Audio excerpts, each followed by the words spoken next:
खरूज 29 बाब। और उनको पाक करने की खातर, ताकि वो मेरे लिए काहिन की खिदमत को अंजाम दें, तो उनके वास्ते ये करना कि एक बछड़ा और 2 बेऐब मेंढे लेना, और बेखमीरी रोटी और बेखमीर कुलचे जिनके साथ तेल मला हो, और तेल की चोपड़ी हुई बेखमीरी चपातियां लेना। ये सब गेहूं के मैदा की बनाना, और इनको एक टोकरी में रखकर उस टोकरी को बछड़े और दोनों मेंढों समेत आगे ले आना। फिर हारून और उसके बेटों को खैमाए इज्तिमा के दरवाजा पर लाकर उनको पानी से नहलाना, और वो लिबास लेकर हारून को कुर्ता और आफूद का जुब्बा और आफूद और सीना बंद पहनाना, और आफूद का कारीगरी से बुना हुआ कमरबंद उसको बांध देना, और उमामा को उसके सिर पर रखकर उस उमामा के ऊपर मुकद्दस ताज लगा देना, और मसा करने का तेल लेकर उसके सिर पर डालना और उसको मसा करना। फिर उसके बेटों को आगे लाकर उनको कुर्ते पहनाना, और हारून और उसके बेटों के कमरबंद लपेटकर उनके पगड़ियां बांधना, ताकि कहानत के मनसब पर हमेशा के लिए उनका हक रहे। और हारून और उसके बेटों को मखसूस करना। फिर तू उस बछड़े को खैमाए इज्तिमा के सामने लाना, और हारून और उसके बेटे अपने हाथ उस बछड़े के सिर पर रखें। फिर उस बछड़े को खुदावंद के आगे खैमाए इज्तिमा के दरवाजा पर ज़िबा करना, और उस बछड़े के खून में से कुछ लेकर उसे अपनी उंगली से कुर्बानगाह के सींगों पर लगाना, और बाकी सारा खून कुर्बानगाह के पाया पर उंडेल देना। फिर उस चर्बी को जिससे आंतड़ियां ढकी रहती हैं, और जिगर पर की जेली को, और दोनों गुर्दों को, और उनके ऊपर की चर्बी को लेकर सब कुर्बानगाह पर जलाना।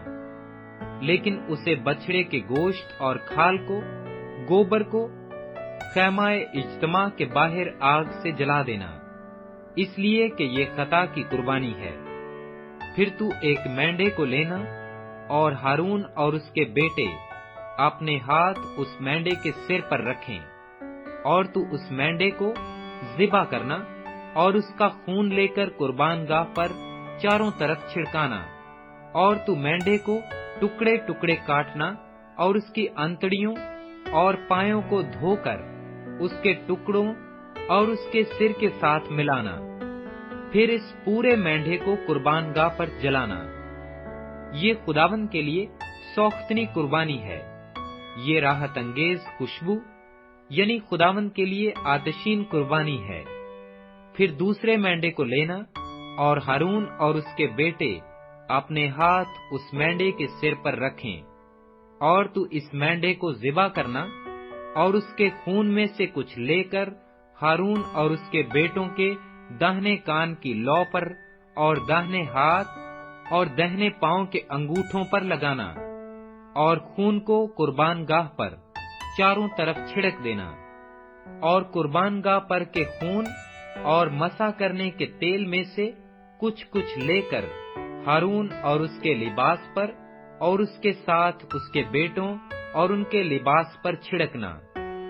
तब वो अपने लिबास समेत और उसके साथ ही उसके बेटे अपने अपने लिबास समेत मुकद्दस होंगे।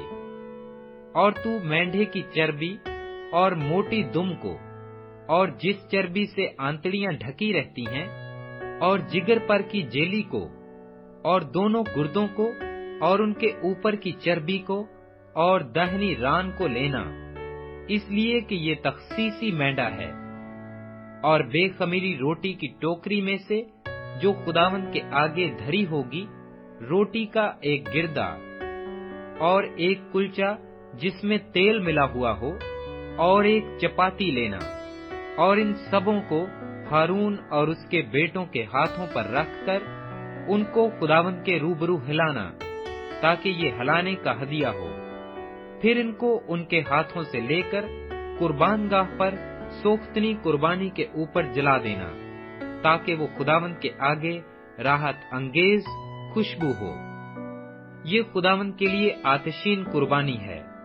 اور تو ہارون کے تخصیصی مینڈے کا سینہ لے کر اس کو خداوند کے روبرو ہلانا، تاکہ وہ ہلانے کا ہدیہ ہو، یہ تیرا حصہ ٹھہرے گا۔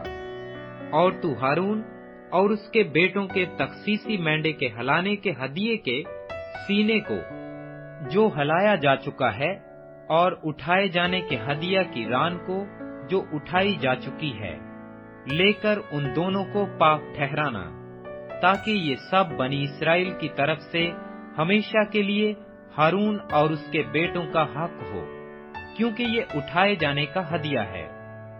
سو یہ بنی اسرائیل کی طرف سے ان کی سلامتی کے ذبیحوں میں سے اٹھائے جانے کا ہدیہ ہوگا، جو ان کی طرف سے خداوند کے لیے اٹھایا گیا ہے۔ اور ہارون کے بعد اس کے پاک لباس اس کی اولاد کے لیے ہوں گے، تاکہ انہی میں وہ مسح و مخصوص کیے جائیں۔ اس کا جو بیٹا اس کی جگہ کاہن ہو، وہ جب پاک مقام میں خدمت کرنے کو خیمہ اجتماع میں داخل ہو، تو ان کو 7 دن تک پہنے رہے۔ اور تو تخصیصی مینڈے کو لے کر اس کے گوشت کو کسی پاک جگہ میں ابالنا، اور ہارون اور اس کے بیٹے مینڈے کا گوشت اور ٹوکری کی روٹیاں خیمہ اجتماع کے دروازہ پر کھائیں۔ اور جن چیزوں سے ان کو مخصوص اور پاک کرنے کے لیے کفارہ دیا جائے، وہ ان کو بھی کھائیں، لیکن اجنبی شخص ان میں سے کچھ نہ کھانے پائے، کیونکہ یہ چیزیں پاک ہیں۔ اور اگر مخصوص کرنے کے گوشت یا روٹی میں سے کچھ صبح تک بچا رہ جائے، تو اس بچے ہوئے کو آگ سے جلا دینا، وہ ہرگز نہ کھایا جائے، اس لیے کہ وہ پاک ہے۔ اور تو ہارون اور اس کے بیٹوں کے ساتھ جو کچھ میں نے حکم دیا ہے، وہ سب عمل میں لانا، اور 7 دن تک ان کی تخصیص کرتے رہنا۔ اور تو ہر روز خطا کی قربانی کے بچڑے کو کفارہ کے واسطے ذبح کرنا، اور تو قربان گاہ کو اس کے کفارہ دینے کے وقت صاف کرنا اور اسے مسح کرنا، تاکہ وہ پاک ہو جائے۔ تو 7 دن تک قربان گاہ کے لیے کفارہ دینا اور اسے پاک کرنا، تو قربان گاہ نہایت پاک ہو جائے گی، اور جو کچھ اس سے چھو جائے گا وہ بھی پاک ٹھہرے گا۔ اور تو ہر روز سدا 1 برس کے 2 برے قربان گاہ پر چڑھایا کرنا، 1 برہ صبح کو اور دوسرا برہ زوال اور غروب کے درمیان چڑھانا، اور 1 برہ کے ساتھ ایفا کے 10ویں حصہ کے برابر میدا دینا، جس میں ہین کے 4تھے حصہ کی مقدار میں کوٹ کر نکالا ہوا تیل ملا ہوا ہو، اور ہین کے 4تھے حصہ کی مقدار میں تپاون کے لیے میں بھی دینا۔ اور تو دوسرے برہ کو زوال اور غروب کے درمیان چڑھانا، اور اس کے ساتھ صبح کی طرح نذر کی قربانی اور ویسا ہی تپاون دینا، جس سے وہ خداوند کے لیے راحت انگیز خوشبو اور آتشین قربانی ٹھہرے۔ ایسی ہی سوختنی قربانی تمہاری پشت در پشت خیمہ اجتماع کے دروازہ پر خداوند کے آگے ہمیشہ ہوا کرے۔ وہاں میں تم سے ملوں گا اور تجھ سے باتیں کروں گا، اور وہیں میں بنی اسرائیل سے ملاقات کروں گا، اور وہ مقام میرے جلال سے مقدس ہوگا۔ اور میں خیمہ اجتماع کو اور قربان گاہ کو مقدس کروں گا، اور میں ہارون اور اس کے بیٹوں کو مقدس کروں گا، تاکہ وہ میرے لیے کاہن کی خدمت کو انجام دیں۔ اور میں بنی اسرائیل کے درمیان سکونت کروں گا اور ان کا خدا ہوں گا۔ تب وہ جان لیں گے کہ میں خداوند ان کا خدا ہوں، جو ان کو ملک مصر سے اس لیے نکال کر لایا کہ میں ان کے درمیان سکونت کروں۔